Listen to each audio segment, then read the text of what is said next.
रूठा रूठा यार मनाया जा सकता था, आगे बढ़कर गले लगाया जा सकता था।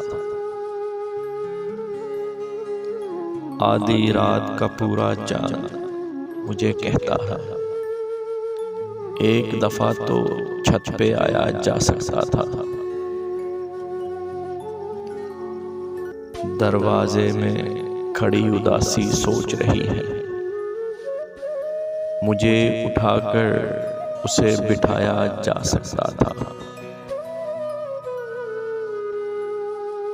दिल की सारी बातें मुझसे कह देता तो बातों से भी दिल बहलाया जा सकता था।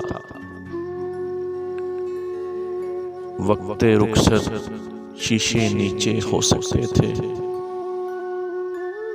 गाड़ी में से हाथ हिलाया जा सकता था। आखिरी खत भी उसने कासिद ही से भेजा, आखिरी खत भी उसने कासिद ही से भेजा। दिल को तोड़ने खुद भी आया जा सकता था।